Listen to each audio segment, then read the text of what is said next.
Hi everybody, I hope everybody's having a good day wherever they are. I'm gonna in this video be talking about sewing kits during the shipping fan. You can make them any different ways. I'm using an old tin from, candy tin or popcorn tin or chocolate or cookie tin. You can do that, or you can use all kinds of things. This is an easy one. I have thread inside.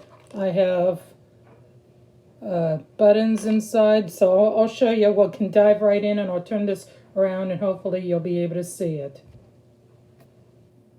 So here we go. I'll show you what it looks like. Hopefully it won't move too much.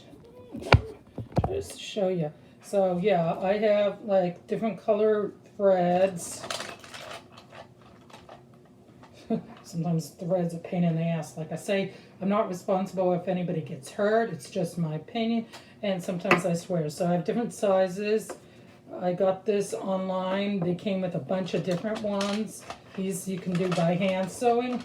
I know in the olden days they did everything by hand. I know sometimes it can be a pain in the ass doing that. Other people might have other ways to do it. And also, yeah, they would have to do things by hand, sewing by hand. These come in different colors. These are each two different colors, browns. It's good to have this.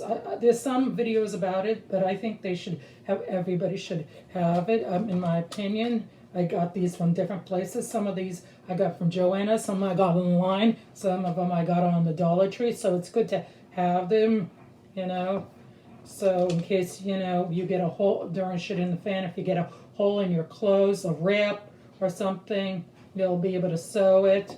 And I have these little pins. I keep them in here so I won't accidentally, make myself bleed. I have this. I'm going to get more pins. I have these scissors from another thing that I got. I have the measuring tape. Things can fall out. Yeah, this is, I think I got this at the Dollar Tree in one of my things. This is 60 inches. I'm 5'11", over 200 pounds. I'll show you how it fits me. You just have to be careful. Yep, fits me. You just measure. You're there. And if you're making a shirt, you do your stomach, your chest, your arms. If you're going to make pants, you measure your legs, and you do that. That's if you're an advanced or expert sewer. But if you're a person who's a beginner, I recommend, a lot of people don't say this, and I'm probably the first one, it's good to have patterns during shit in the fan. Have like 5 or 6 patterns, in my opinion. You can do what you want. Like if you have patterns, like a pattern from Simplicity or whatever, ones you can get pants pattern or ones, yeah, pants, tops, shirts. So you don't have to get something difficult. They have sewing for easy. I have that at my mom's house. I don't have any sewing stuff because I have a lot of prepping stuff and I live in a condo, so I have limited space. But I do have this stuff, and I have some of these needles. Like I was saying, it's good to have patterns because if clothes stores aren't around, you'll be up the creek. I know most people have a sewing machine, but if your sewing machine breaks down, they'll have to do things. And it's also good to have pattern. When someone has a rip or something, they can use an old shirt and rip it in half and make them into patches. It's like if you buy some patches, that's good. But if you don't want to say you didn't do it, and you have an old shirt or something, you can cut it with some scissors.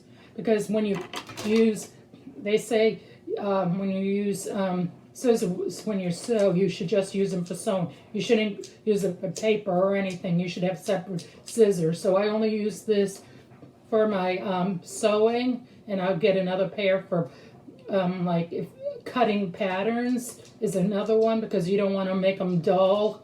And I have a thing to make, it's also good to get something to keep it from getting dull, unless you get a bunch of scissors. I have different scissors at my mom's house. Like I said, it's good to have patterns. It's good to have,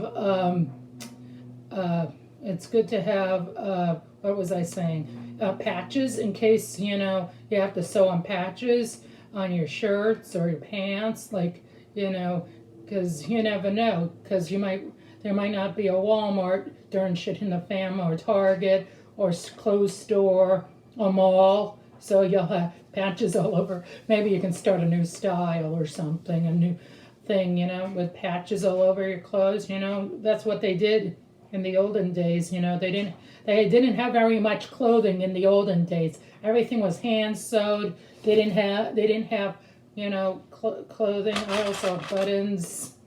I don't mean to change subjects, but it's true. It's true.